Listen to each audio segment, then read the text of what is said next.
ubutumwa tuvuga ibya Yesu, ko Yesu ari umucunguzi wacu.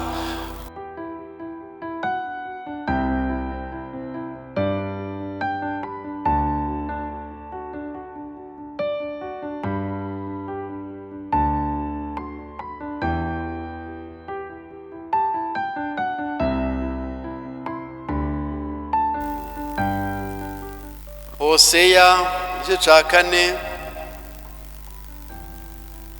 urukaratasi n'amajana 979 duhereye ku murongo wa mbere.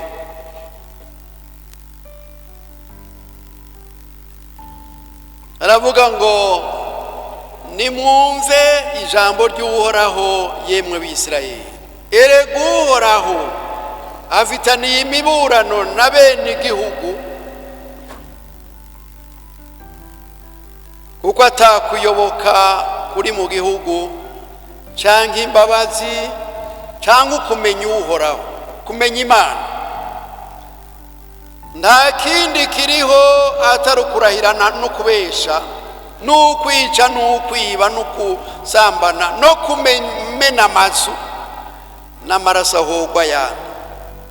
Nicyo gituma igihugu kirira, abakibamwo bagahondobera, bo n'ibikoko byo mu ishyamba n'ibisiga byo mu kirere, mbere n'amafi yo mu kiyaga nayo agakomangana.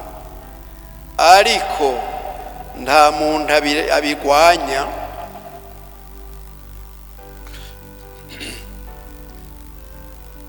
nta ubihana, kuko ubwoko bwawe ataco butandukaniye ko n'abaherezi baho. 6 abantu banje baranduwe no kutagira ubwenge, we ko wataye ubwenge, nuko nanje nzoguta, ntuzobukiza ukiba umuherezi wanje, ko wibagiye ibyagezwe byanje Imana yawe, nanje nzokwibagira abana bawe. Ariko reka dusimbe umurongo igice cya 6 ku murongo wa mbere. Naho haravuga ngo enda nimuze dusubire kuhoraho, kuko ari we yadutabaguye kandi niwe azotuvura, niwe yadukubise kandi niwe azodusomora. Iminsi 2 ishize azoduhembura, ku munsi ugira 3 azoduhagurutsa tube bazima imbere yiwe. 3 enda tumenye Uhoraho, tugira umwete wo kumumenya, nk'uko umutwenzi ataco ubuza kuza, niko nawe azotuza ko nk'imvura y'umutasuro inyosheje hasi. 6 erega imbabazi nizo ngomba, si bimazi, nukumenya jewe Imana kuruta ibimazi byoshejwe. Turagushima Mana, turanezerewe ko twakoraniye hano turi ishengero ryawe, dukoranira hamwe kugira ngo tuje turibukanya, kandi uko dukoranye urabitwemereye ngo nzoba ndi hagati yanyu kwira ndabahezagira. Ishengero ryawe riri hano rero, niwongere uducyoro rudugirire neza umumwe wese mu ruhande rwiwe, uko twari dusanzwe tumedura tuzi, umumwe wese mu ruhande rwiwe. Nk'uko wavuga ku Bisirayeli, niko natwe gutuzi, urazi ibyo wabitugora n'ibyo wabitunana. Niko ko tuje imbere yawe, nta bindi ugomba, nuko umuntu apfa kwemera ibitagenda neza kugira ngo tugutunganire, nawe ubonereho kuduhezagira, kandi imigisha yawe iratungisha. Urakoze kugiye kubandanya uduhezagira, turizigiye ko dukorera n'ibirenge tugusabye mu izina rya Yesu. Ni imirongo nongeye ko duhanje kumva. Imana yari yarabwiye Yosuwa, imuha amasezerano ngo ahazokandagira ikirenge ciwe irahamuhaye, ntawe uzomuhagarara imbere. Ariko vyagiye bibahindukana nk'uko turiko turayibona ngaho. iyo bigora abantu bayo basanzwe bayizi bibabaza kurusha abatasanzwe bayizi, kandi ntacyo idakora kugira ngo yiyereke ivugane na ba bantu nabo nyine badasanzwe bayizi. Nk'uko Pawulo akunda kubivuga, yahora ahama n'ishengero, ariko yagira ati nabigira ntarabimenya, mbere naharura ko ari byiza, nasanze ariko bwari ubuhombe kuko maze kumenya Yesu. Nuko rero no muri bino bihe Imana ntacyo itakoze kugira ngo noneho natwe twegere, itwereke inzira ducamo kugira ngo dushobore kuyegera. Uko Yesu yaje akatubambirwa kwari kugira ngo duhuze n'Imana. Iyo rero tumaze gukwakirwa n'umuco, Imana yagomba ngo tuje turamiriza muri iyo nzira neza. Imana nidufashe umwama duhangaze, ariko iyo abantu bariko barasubira mu bitari byo birayibabaza. Dukoranira hano kuko tukinezererwa kuyikurikira no gukora ivyigomba, tuza hano ngo twigishwe neza ivyayo.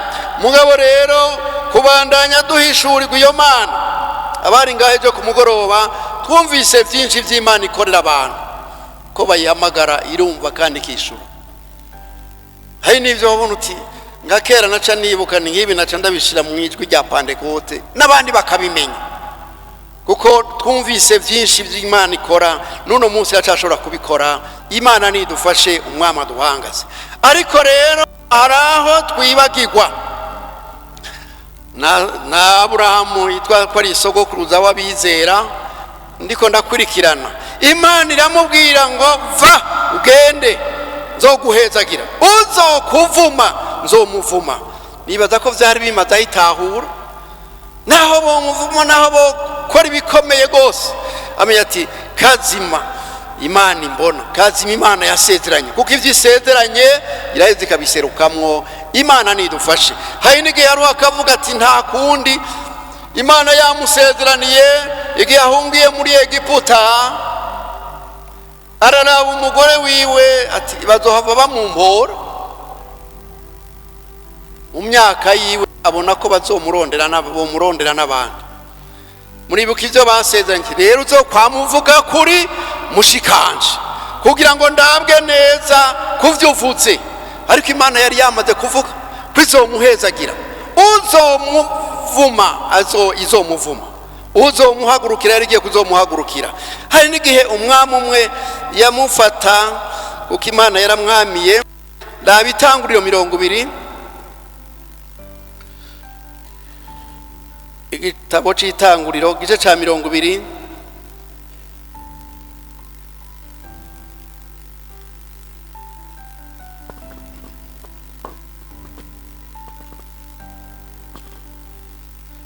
igice ca 20 ku murongo wa 2 aravuga ngo Aburahamu avuga ko Sara umugore wiwe ari mushikiwe.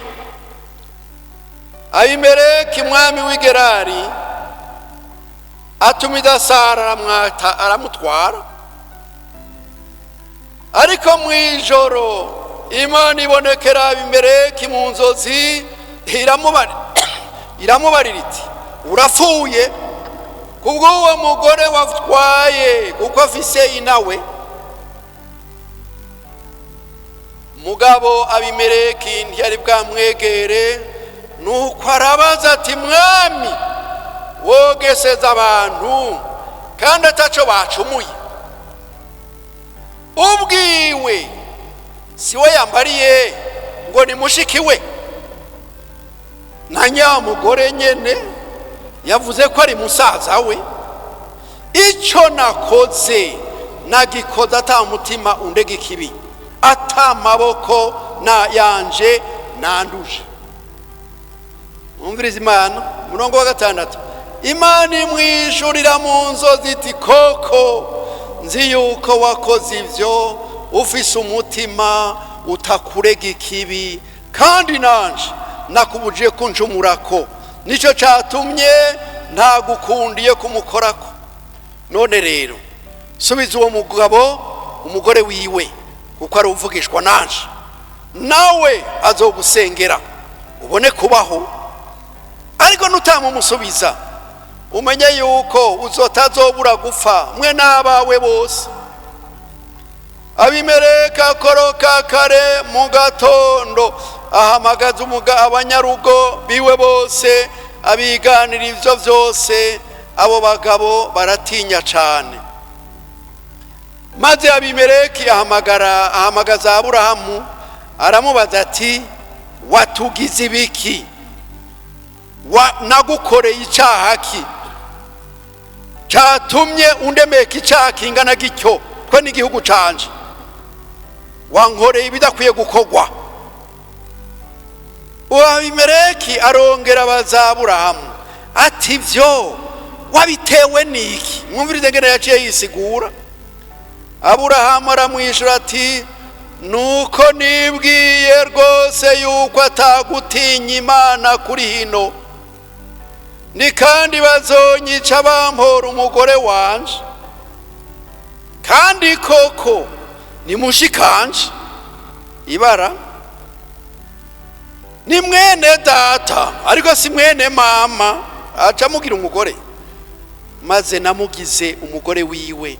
Nuko rero Imana yankuriye mu rugo kwa data ikankwiragiza, naramubwiye ni uku ni kukwiye kuzogenda untabara, aho tuzoshika hose uzuvuga uti uri mushikanje.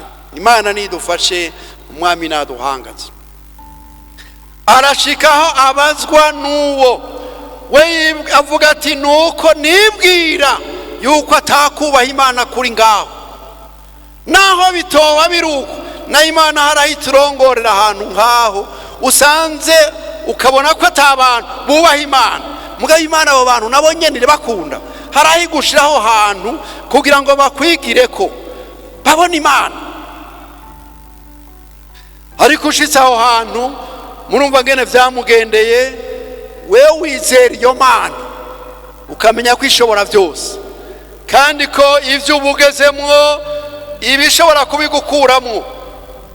Hanyuma ndibuka yose Paulo abwira abikorindo aterega haraho dufatwa mbiri tukajanwa naho tutagomba. Ugasanga uri mu bantu bagoye, naho bagoye wewe genda uri umuntu yubaha Imana hagati yabo bakwigire ko, kandi rimwe na rimwe uhagaze neza ntibabura ico bagukurako. Umwami adufashe, Imana niduhangaze. Ndibuka umunsi umwe ari kera nari nk'umunyeshuri, nisanga ndi mu nzu ikoraniyemwo abantu b'abategetsi abakuru mu Gisoda n'ahandi, barabahereza ivyo banywa ibiyeri n'ibindi. Je ndababwira nimfata agafanda,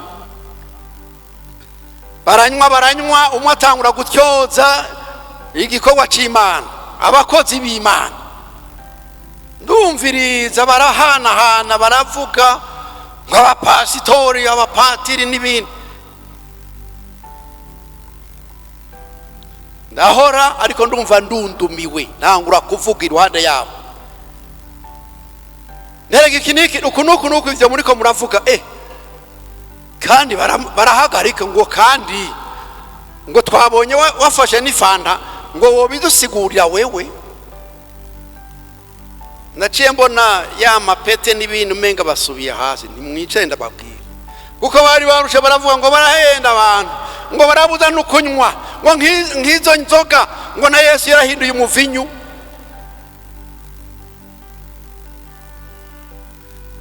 Nimibaza ko yatanze umuvinyu uborera. None biryoshe biba biborera. Yahinduye amazi ariko ntitubona ko izo vyarimo, kuko mu nyuma bagiye barondera iyo umuntu ari mu ngorane basanywe ivyo bintu yibagirwa izo ngorane arimo. Twigeze ko umuntu umwe abura umwana, hama rero avyumvise ngo ese yoronka bamuboreza basi wakazoduka aborewe. Nimwumva kwari kugira ngo umuntu agize basi yibagirwa izo ngorane arimo. Ariko ku bantu bazi Imana twose uko wamuririmba ati amahoro Yesu amha, nayo narinze ariko nongenda habona bikomeye n'ahandi. Rero naho buri hagati y'abantu batazi Imana wohagarara, kwiherezo ndabibabwira ndabasubira, barambaza ndasubira. Jamona baratekereje, kwiherezo baratabuka, umwe bansezera bambaye wewe ngurakoze. Muri ubwo buryo rero abazi Imana aho dushobora kuba tugeze, duhagarare nk'abantu bazi Imana. Aho buri umenye uti aha irambona, irafise ububasha bwose. Muri ubwo buryo rero natwe no muri bino bihe nk'uko Aburahamu yavuze ngo naharura yuko atakubaha Imana, ariko Imana hariya yaravuze uzo kuvuma nzomuvuma, uzo guhezagira nzomuhezagira. Iryo ryari rimaze ngo umuntu arikorere ko arifate nka nkama. Nitwotwenga mbega n'ivyamwa vyatubaye ko tweho. Umwami ariko adufashe tugire umwete, twige dutahure neza iyo Mana. Uko hariya yavuze ngo wenda tugire umwete wo kwirondera, hama tugire umwete wo kwimenya, dutegere aho uri hose umenye uti ahirambona. Nutarabitegera ugize iryo shaka irakwiyereka. Namye numviriza umuyuda umwe bari bagiye, yari umusoda agenda mu ntambara muri Iran, birakomera baramugema, yari umuhizi mu kugwana. Mugabo kwiherezo aranyonyomba arashika ahantu, arabona ko aho hantu atakura agatwe, kandi akaba atigeze yizera Imana. Naho yari umuyuda ntigera asenga Imana, nivyo iyo Yesu byozo ntiyigera. Ariko ari mu mbomba nenye nagira ati nta uri hansaba andamira. Hari hageze hagira aho iyo bikomeye gira ngo data yewe papa yewe data, mbega reza akamwumva. Ariko umuntu amaze kumutahura iyo Mana igusanga nimba ari mu mwobo igusangaho. Nawe yavuye aca, hari ikintu baca mu nk'igitwiyo kinini bacamo kugira ngo bashobore guhunga. Ariko aragenda rero acarumva ati aha none ndahava, hejuru ari nkoho. Mugabo kwiherezo aca yibuka ati reka Mana nimba uriho nunkure hano, wewe niwe mbona usigaye. Aja abona umuntu amanutse yambaye impuzu yera, ububabare n'ibindi biranamuvako.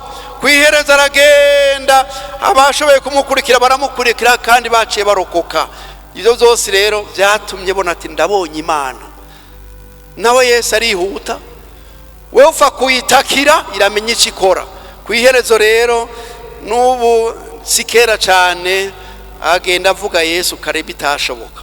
Ashitse muhira byaragaragaye ati wamenga ububabare ntabwo nari njumva, wamenga natewe anesthesi, mugabo kumurebona konyene naciye mpabwa no kurokoka. Nivyatevye agiye ateye bagabo nawe okorera abami babiri, uyu muntu yankuye ajyana ngomba namukorere. Muri ubwo buryo rero Imana nidufasha. Nutarayitahura omvye kugeza benshi hori basanga mukaga nkako.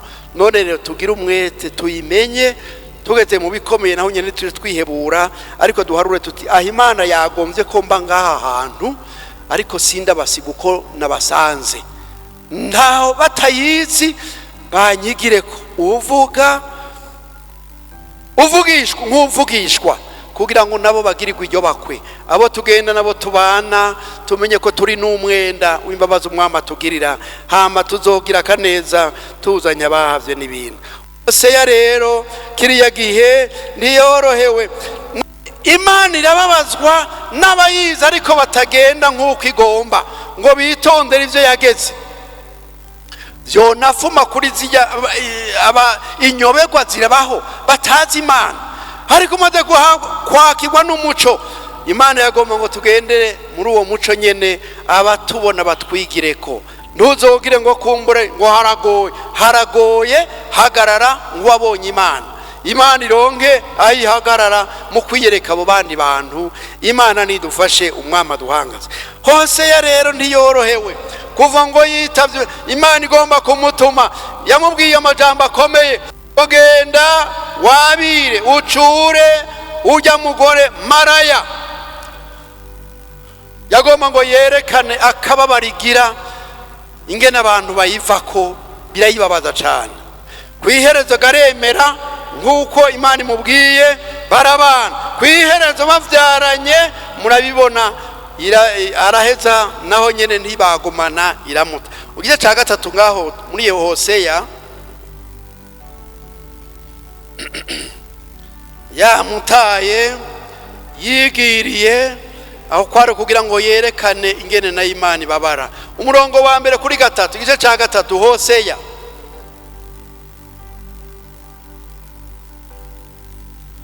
Aravuga ngo maze Uhoraho arambarira ati subira ugende ukunde wa mugore akundwa n'umwuzure wiwe kandi umusambanyikazi nk'uko Uhoraho nkunda Abisirayeli naho bo bahindukiriye izindi mana bagakunda uturobe tubumbabumbwe mu nzabibu zumye, nuko ndamutanga kw'intete z'ifeza 15 n'ingero yitwa homeri ya sayiri imwe y'igice. Umurongo wa 4, kuko Abisirayeli bazomara iminsi myinshi atamwami atanuganza atanikimazi batanga atani inkingi y'ikigirwamana atanu umwambaro witwa efodi canke ibigirwamana vyitwa terafimu. Maze amaherezo Abisirayeli bazogaruka barondera iki? Barondera Uhoraho Imana yabo na Dawidi umwami wabo, bazoba mu gatengo baje kuhoraho no kumigisha yiwe mu minsi y'iherezo. Bivugwa mu iherezo, mu minsi y'iherezo. Imana nidufashe. Imana iyo umuntu atanguye gufororoka birayibabaza, ariko reka twoye kuyibabaza, twige tuyitahure no mukagira tukuraho bikomeye imenya ngene seruka. Umwami nadufashe, Imana niduhangaze kugira ngo tumenye neza kandi tugire umwete ukuronda kuyimenya nk'uko Imana ituzi. Tugire umwete turondere kuyimenya kuko iradukeneye ngo idukoreshe hajya hose duherereye ngo ubumote bwa Kristo bwumvikane. Abatari bazi bayizi barushize kuyitahura. Imana nidufashe, umwami aduhangaze. Abisirayeli bagiye bagorana, mugabo Imana na jitari yarabasezeraniye aho muzokandagira uzobahagurukira, kandi vyagiye bikoreka. Imana yagiye biserukamwo, mugabo hakagera ikindi gihe bikabagora. No muri bino bihe ntiwohera ko nguvuge Yesu nimushoka mutahurana, nimusubira kumvikana, ariko mpwemu y'urutse aramenye ngene asigurira abo bantu. Ariko uhereye kuri Yesu ku muyuda nimusubira kuvugana. Muri ubwo buryo rero narigeze no kubaza umuzungu umupastori Stockholm yakunda kwigisha avuga ngene dukwiye gukunda Isirayeli. Ikindi gihe twicaranye ndamubaza nti mbega jewe narababaye iyo abayuda babagendeye, kuko abayuda hari umunsi wabo ubagendera ishengero rya Pentecote hariya muri Swede. Iyo bari ngaho rero buzuye ngaho mwakaka wabo, Yesu acadehwa mu rusengero ntibasubira kumuvuga, bakaca bavuga kandi haba handitse Yesu, ariko kuko hari mwabo bayuda bagira izingu Mesiya azoza nkuko tubisoma muri Yesaya 6:61 Mesiya azoza. Niho rero nabona twicaranye mu itereni nyamupasitori, ndanezerewe kugira ngo tube turi kumwe. Ubutumwa tuvuga ivya Yesu, ko Yesu ari umucunguzi wacu. None y'abayuda babegereye nagira nibakwe muba muronse kugira ngo mubabwire ubutumwa, tubashikirize ubutumwa bwiza nabo. Aratwenga arihorera ngwereka abayuda utanguriye kuri Yesu ndimusubira kuvugana cakubisa. Uhereye kuri we ngo bibuka ngo amaraso yiwe arazotubako n'abana bacu, kandi barabonye amakuba ya ntambara y'isi yose. Ugiye hariya muri Isirayeli barakubwira, barakwereka akababaro bagize, ngo kandi twicwa n'abayitwa ngo bizera Yesu. Watembere ico gihugu ahanyuma bakwereka aho hantu, bakereka ngene benshi bicwa, abagabo bakerekana aho abakuze bahambwe, ahantu berekana n'ahandi naho berekana aho bahanze abana umuriyoni n'inusu w'abana, 1,450,000 nabo nyene ngo bicwa mu buryo bukomeye igihe ca Hitler. None rero Imana nidufashe umwama duhangaze, ariko mpemu yaje guhera i Yerusalemu muri buhange na vyashobotse, barushe baratahura, bamwe baremera. Kandi nundi hari umupastori kunda yaraje nino, uwo mupastori cabaye igitangaro kugira ngo abitahure, yasigaranye umwana, yaraje na nyamwana ngaha. Hanyuma rero muraza abagabo ntibaze guhendagiza abana, navyo tumenyereye. Nyamwana ati ndarira mama atari hari biranka, yama kwiherezo papara biramunanira, caru arashavura arakankama. Ukankamye umwana nacarira cyane, acavuga iryo jambo ngo hora mu izina rya Yesu. Ico conyene umwana acarahora, ikizwa ryiwe ryahereye ngaho. Acavuga ati uyu mwana uwo iryo zina ndarivuze, umwana yananiye guhendagiza acarahora. Kuva ubu ndemeye ko Yesu ari umwana w'Imana. Ubu n'umupasitori kandi bihereye ngaho. Ndaca Imana idakora kugira ngo ihave yiyereka abatari bakeya. Imana nidufashe, ariko uhereye kuri Yesu yo nimusubira kuvugana. Turi ngaho aracambwira nyene ati naragendeye ishengero nk'uku nyene, tihama rero ntangura kubabwira ibijanye na Isirayeli, ati dukunde ico gihugu, hari amasezerano tuzoronka umugisha kwiyumvira no kwitaho iryo hanga. Tihama ndabasigurira mpanije, njabona umuzungu umwe nawe kumbe n'umuyuda acarambaza ngo wewe urazi Igiheburayo? Ateka wigije mu Gisweda? Ati nigije mu Gisweda.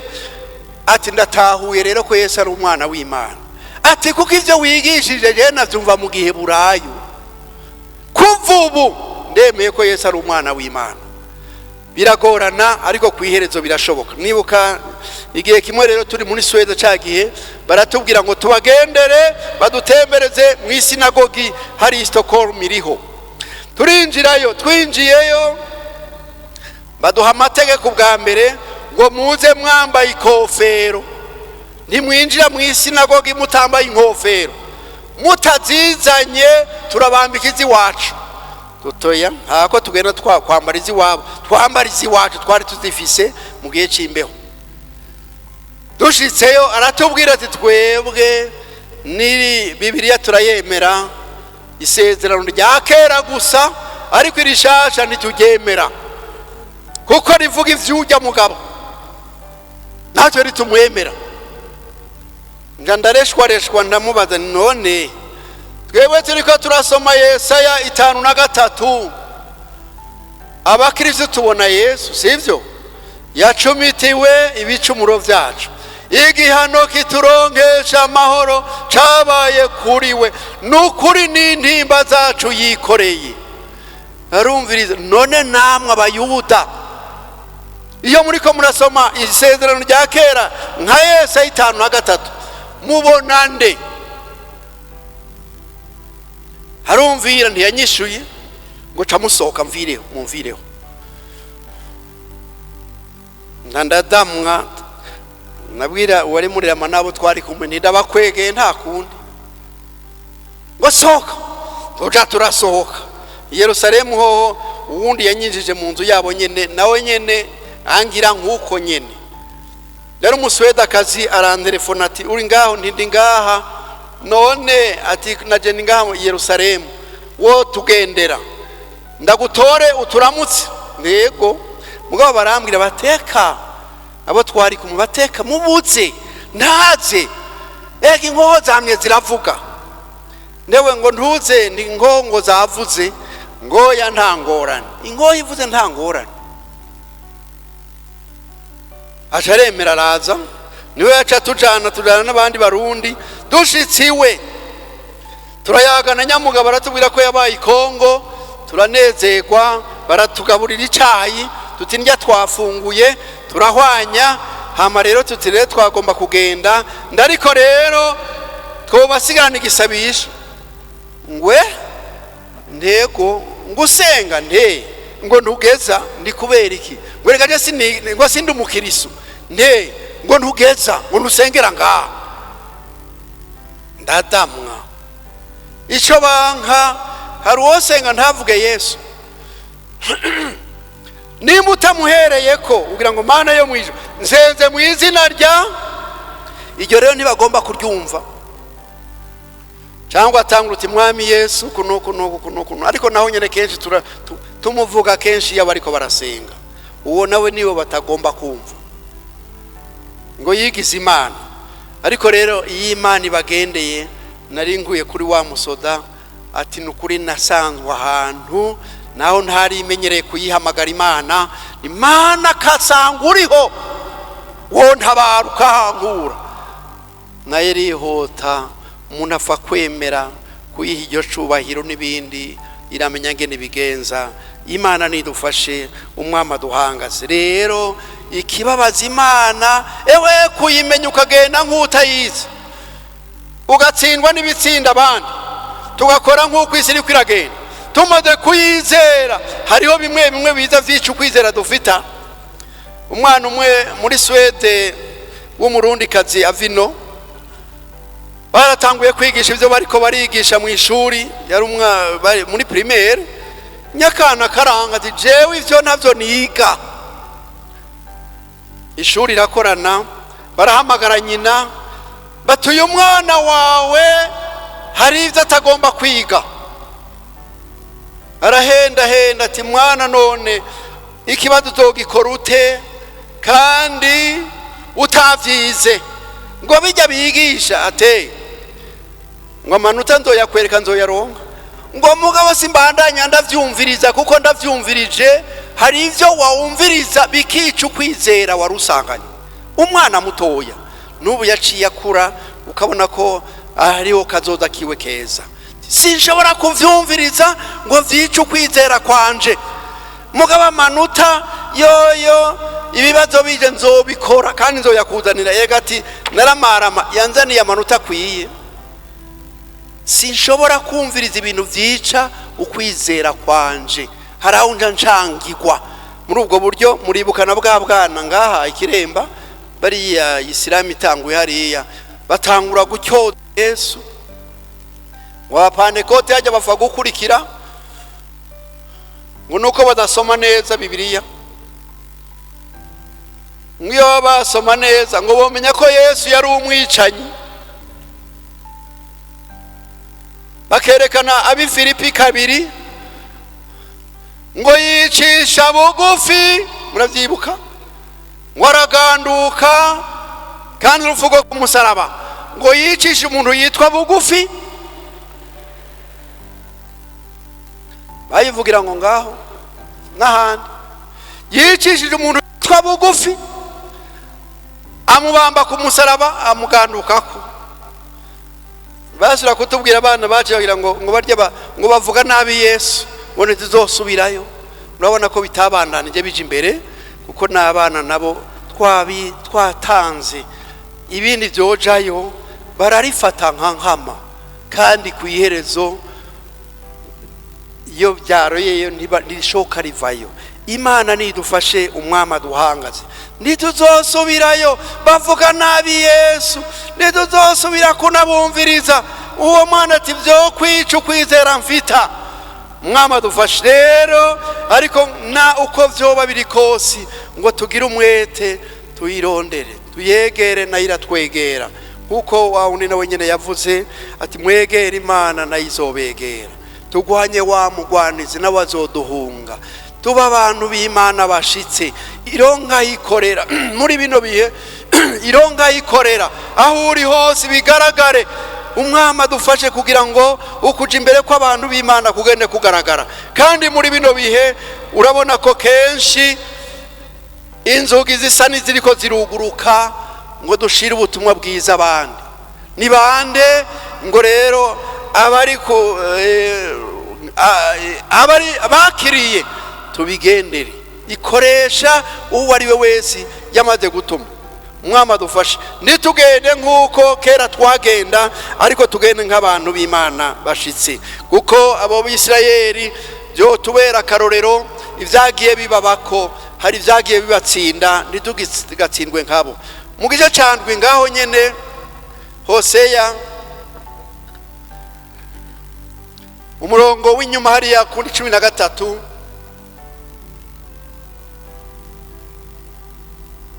Hoseya ndwi murongo wa 13 baravuga ngo bazobona ibara kuko bagiye bangara abo n'Abisirayeli bakamva ko bazotikizwa kuko banjumuye ko naho nogomba kubacungura, ariko bo bavuye bandemera ibinyoma. Urumva Abisirayeli ngo baremeye ibinyoma iki Imana. Umurongo ukurikira, ntibandakambiye bivuye ku mutima, ariko baborogera ku mariri yabo. Ikibakoraniriza hamwe nirya na vino, ariko jeho barangarariza. Naho namenyereje amaboko yabo nkayakomeza, ariko bangira inama z'ibibi. Barahindukira, ariko si kuri jewe usumba vyose. Bameze nk'umuheto utaye uruvuto, abaganwa babo bazohindikiranywa n'inkota, bazize ukurandamuka k'ururimi rwabo. Ico nico kizotuma babagatwengo mu gihugu ca Egiputa. Imana nidufashe, umwami aduhangaze. Aba b'Isirayeli barinze bataka bakayitakira, Imana yarihuta ikabatabara. Imana natwe nidufashe, dukoranije kuba abami n'abahere, turi ihanga ryayo. Tumaze kuba ihanga ryayo rero tuyiyoboke bikomeye, uyitakire, twimenyereze kuyibwira ndacitodukorera. Ariko rero tunagende duharura ko turiko turigisha abatubona bari hafi n'abari kure. Imana nidufashe, umwami aduhezagire. Kandi uharura uti aho Imana turi kumwe, umuntu ararema, ibigorana ntibibura. Na Yesu yavuze ati mwisi muri n'amarushwa, ariko muhumure naranesheje. Nibabatuka nibabanka, mwibuke ko naje banyase. Uwo twizera ko bamukoreye birya, na twebwe nitwo kwama tworohewe. Ariko vyongeye kazima Imana ibiri mu ruhande rwacu, ngwiri mu ruhande rwacu, uwo turwanya ninde. Ndangirize kuri Nehemiya mu gice ca 6, Nehemiya 6.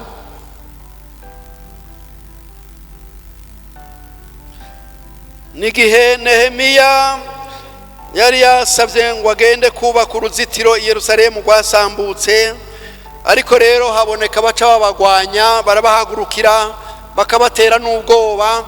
Umurongo wa igice ca 6 guhera kuri 7.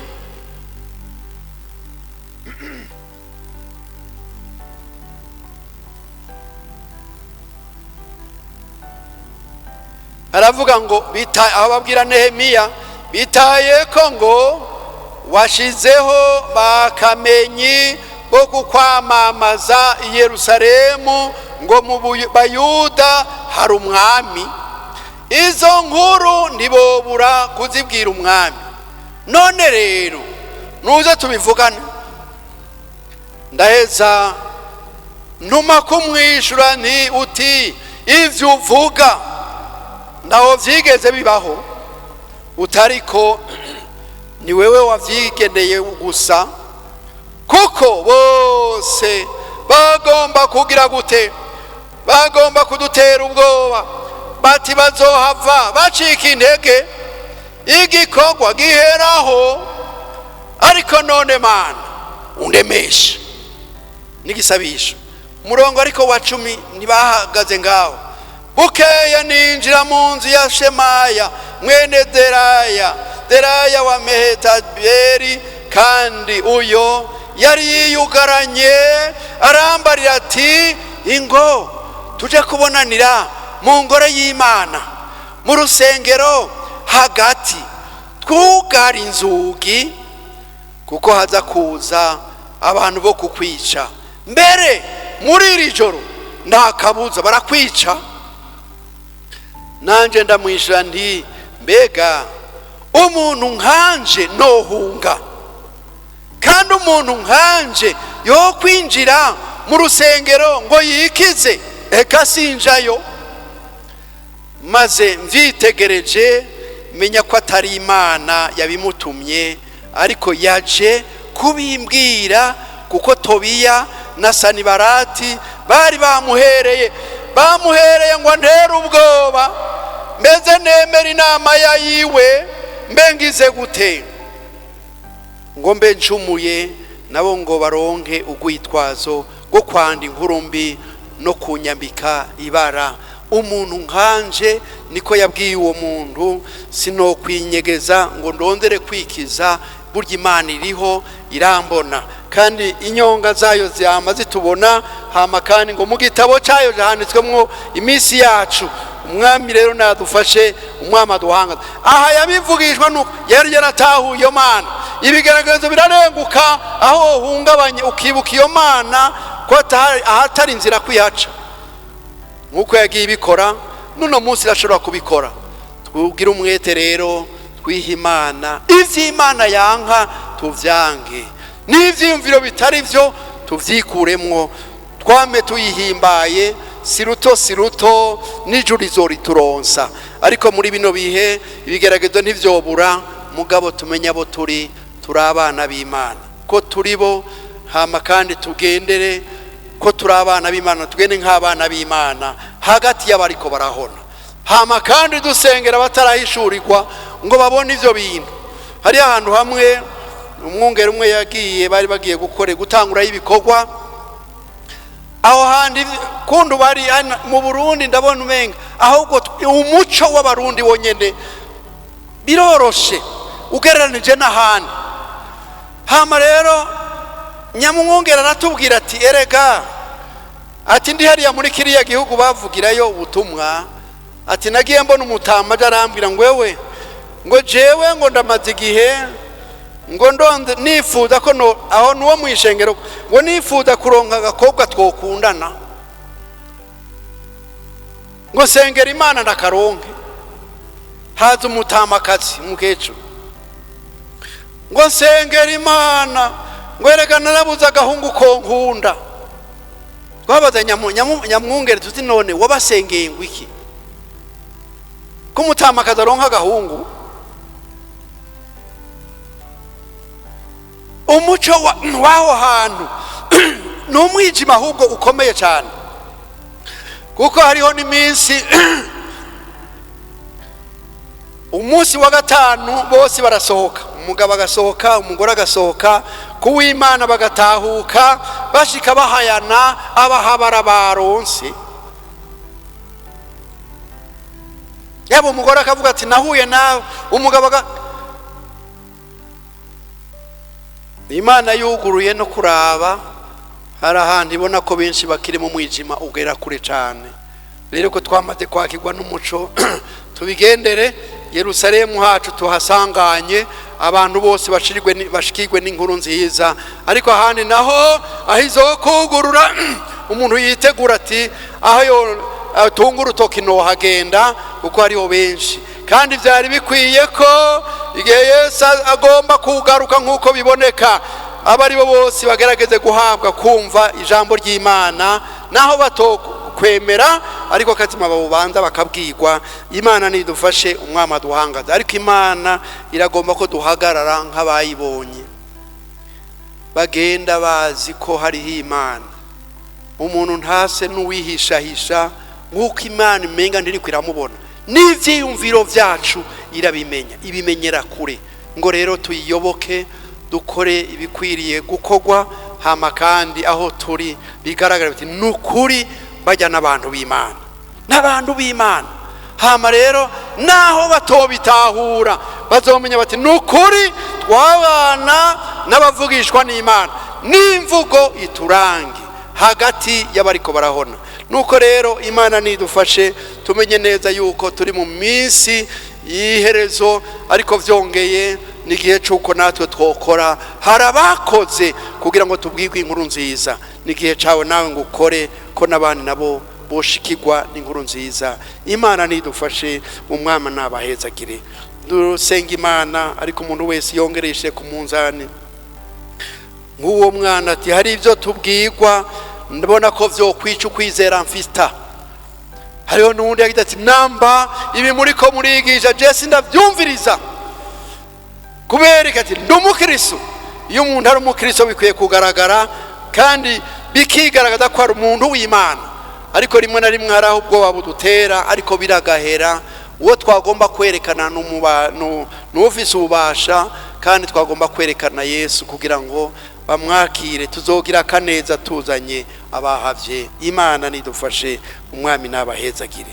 mbere turirimba ko karirimbo ingene dukwiye kurondera abandi, ariko twebwe ubwacu aho duhagaze, aho duherereye, bigaragare ko twabonye Imana hagati y'abakino gihe bigoye.